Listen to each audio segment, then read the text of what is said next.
आज तपाईहरुले जुन मिटिङ राख्नु भएको छ के कस्तो प्रकारले किन राख्नु भएको थियो? यो मिटिङ चाहिँ खासमा फर्स्ट अफ अल त सम्पूर्णलाई मेरो एउटा नमस्कार भन्छु कुल बिजनबारी गोक समष्टिबाट। खासमा आज मिटिङ राख्नुको चाहिँ के उद्देश्य थियो भन्दाखेरि विगत 14 अप्रिलको दिन जुन चाहिँ पहिलो बैठक थियो त्यसमा हाम्रो जिटिए चिफ बिजनबारी आउनु भएको थियो। सो त्यसबाट त्यहाँबाट चाहिँ एउटा के अनाउन्समेन्ट भएको थियो भन्दाखेरि चाहिँ हामीले जिटिएबाट पहिला नै एउटा भाषाको विषय लिएर हामीले एउटा उयो पारित भएको थियो, एउटा स्टेटमेन्ट पारित भएको थियो। त्यससँग त्यो जुन चाहिँ एउटा हरेक साइन बोर्डहरू आजको दिनमा हाम्रो क्षेत्रहरूमा जुन चाहिँ एउटा अरू भाषा पनि हुन्छ त्योसँग, तर हाम्रो पनि एउटा नेपाली भाषाले पनि त्यसमा चाहिँ एउटा एउटा आफ्नो उयो दियोस् भनेर चाहिँ हामीलाई त्योसँग जुन चाहिँ चिफले एउटा राख्नु भएको थियो त्यसमा अगाडि ल्याइरहेको छ। नेपाली भाषा नै किन तपाईँले मान्यता दिनुहुँदैछ?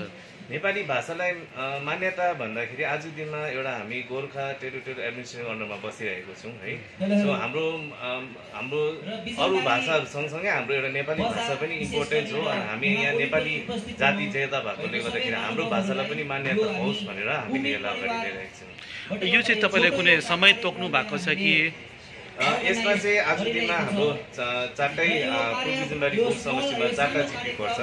सो 4टै जिपीको बोर्ड हाम्रो पञ्चायतको हाउस छ है, उहाँहरूलाई पनि साथमा लिएर यसलाई अगाडि कसरी लाने। सो हामीले एउटा के डिसाइड गरेको छौँ भन्दाखेरि हामीले 1 महिनासम्म जति पनि हाम्रो यहाँनिर होमस्टेज होटेल्स है जति पनि पसलहरू छ दोकानहरू छ सबैजनालाई एउटा रिक्वेस्ट गर्छौँ कि एउटा अरू भाषा सँगसँगै हाम्रो एउटा नेपाली भाषामा पनि तपाईँले आफ्नो एउटा साइन बोर्डमा आफ्नो परिचय त्यसमा पनि दिनुहोस् भनेर होइन। जस्तो ग्रो उहाँहरूको त्यो बोर्ड त्यो अलग्गै छ, त्योसँग हामीलाई केही छैन। त्यो सँगसँगै तपाईँको एउटा नेपालीको हाम्रो नेपाली भाषामा पनि हामीले त्यसमा एउटा जोड्नु हामीले उहाँलाई रिक्वेस्ट गरिरहेको छौँ। सबैलाई एट लास्ट के भन्नु चाहनुहुन्छ?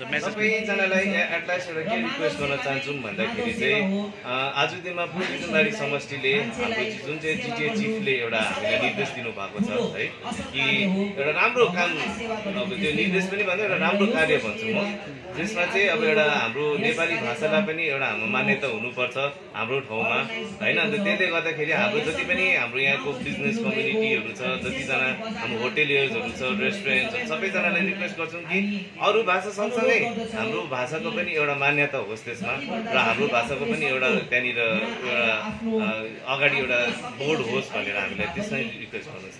विशेष त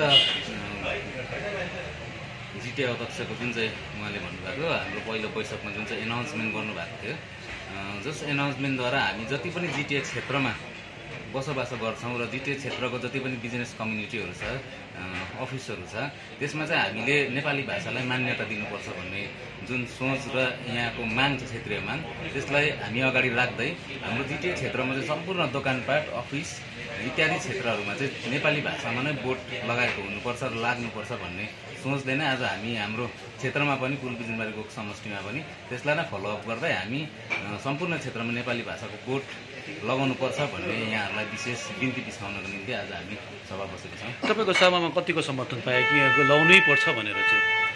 हामी अब त्यो त लाउनै पऱ्यो नि, किनभने हामी जहाँ बस्छौँ जुन ठाउँमा बस्छौँ त्यो ठाउँको माग अनुसार हामीले गर्नै पर्छ। किनभने हामी अन्य ठाउँमा गएर है अन्य जग्गामा उहाँहरूको भाषा युज गर्छ भने हामी जिटिए क्षेत्रमा बस्छौँ त हामी गोर्खा बाहुल क्षेत्र हामी त्यसै पनि गोर्खाल्यान्ड क्षेत्रीय प्रशासनभित्र बस्छौँ भने हामी नेपाली भाषा प्रयोग गर्नै पर्छ भन्ने एउटा सोच हो। नेपालीसित अरू पनि ल्याङ्ग्वेज त्यसमा एड गर्नु सक्छ? सक्छ, त्यसमा प्रेसर छैन कि अरू लगाउनै हुँदैन भन्ने चाहिँ होइन। नेपाली भाषामा बोर्ड बनाइदिनुहोस्, त्यसपछि तपाईँको इच्छा कसरी लगाउनुहुन्छ अन्य भाषाको त्यो तपाईँहरूको आफ्नो जहाँ जो कम्युनिटी छ त्यो उहाँहरूको इच्छा, तर मेन बोर्ड चाहिँ नेपाली भाषामा लेखेको हुनुपर्छ। सबैलाई के रिक्वेस्ट गर्नु चाहनुहुन्छ? सम्पूर्णलाई हामी हाम्रो भाषालाई मान्यता दिनुपर्छ है। हाम्रो यस क्षेत्रको ल्याङ्ग्वेज है भएकोले गर्दाखेरि चाहिँ यस भाषालाई नै हामीले प्रायोरिटी दिएर नै अगाडि हामी हाम्रो भाषा जोगाड गर्नुपर्छ भन्ने सोच पनि हो। त्यसलाई चाहिँ बोलेर मात्र होइन हामीले कार्य रूपमा पनि गर्नुपर्छ भन्ने सम्पूर्णलाई जानकारी गर्नु।